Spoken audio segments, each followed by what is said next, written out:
মুসলিম বিশ্বের সাথে ইসরায়েলের সম্পর্ক স্বাভাবিক করতে চতুরতার আশ্রয় নিচ্ছেন মার্কিন প্রেসিডেন্ট ডোনাল্ড ট্রাম্প। ইরানের সাথে শান্তি চুক্তির বিনিময়ে আব্রাহাম অ্যাকর্ডসে আরব দেশগুলোর যোগদান বাধ্যতামূলক করতে চান তিনি। ট্রুথ সোশ্যালে দেয়া পোস্টে নিজেই জানিয়েছেন এই তথ্য। জানিয়েছেন এরই মধ্যে সৌদি আরব, তুরস্ক সহ মধ্যস্থতাকারী দেশগুলোর সঙ্গে আলোচনা করছেন এ বিষয়ে। ইসরায়েলের সাথে কূটনৈতিক সম্পর্ক স্থাপনের এই প্রস্তাব এরই মধ্যে প্রত্যাখ্যান করেছে পাকিস্তান। এখনও মন্তব্য করেনি বাকি দেশগুলো। ফোটানোর ঝামেলা ছাড়াই নিরাপদ পানির জন্য ঘরে আনুন পিওরিট। কল করুন 16627। যুক্তরাষ্ট্র ইরান শান্তি চুক্তি নিয়ে প্রকাশ্যে মধ্যস্থতাকারীরা বারবার আসার কথা শোনালেও পর্দার আড়ালে চলছে পাল্টাপাল্টি দাবি আর দরকষাকষি। তেহরানের সাথেই মতবিরোধ নিষ্পত্তি হচ্ছে না। এর মধ্যেই নতুন চাহিদার কথা জানালেন মার্কিন প্রেসিডেন্ট ডোনাল্ড ট্রাম্প। ইরানের সাথে চুক্তির বিনিময়ে মধ্যস্থতাকারী মুসলিম দেশগুলোর আব্রাহাম অ্যাকর্ডসে যোগদান বাধ্যতামূলক করতে চান তিনি।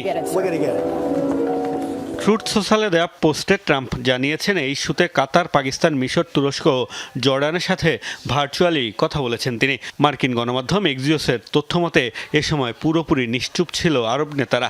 পোস্টে অবশ্য ট্রাম্প উল্লেখ করেছেন দু একটি দেশ ইসরায়েলের সাথে সম্পর্ক স্বাভাবিক না করলেও মেনে নেবেন তিনি।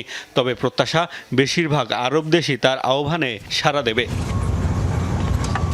এরই মধ্যে ইসরায়েলের সাথে সম্পর্ক স্বাভাবিক করার প্রস্তাব প্রত্যাখ্যান করেছে পাকিস্তান। প্রতিরক্ষা মন্ত্রীর বরাতে তথ্য জানিয়েছে দেশটির বিভিন্ন গণমাধ্যম। অন্যান্য দেশ এখনও প্রকাশ্যে মন্তব্য করেনি। তবে গাজায় আগ্রাসনের জেরে আগে ইসরায়েলের সাথে সৌদি আরব সহ বিভিন্ন আরব দেশের দূরত্ব বেড়েছে। ফলে তাদেরও দেশটির সাথে কূটনৈতিক সম্পর্ক স্বাভাবিকের সম্ভাবনা কম বলে মত বিশ্লেষকদের।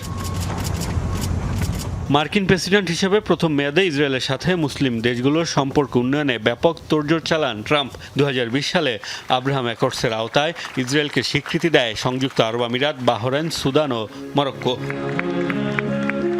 মোস্তফা মাহমুদ, যমুনা নিউজ।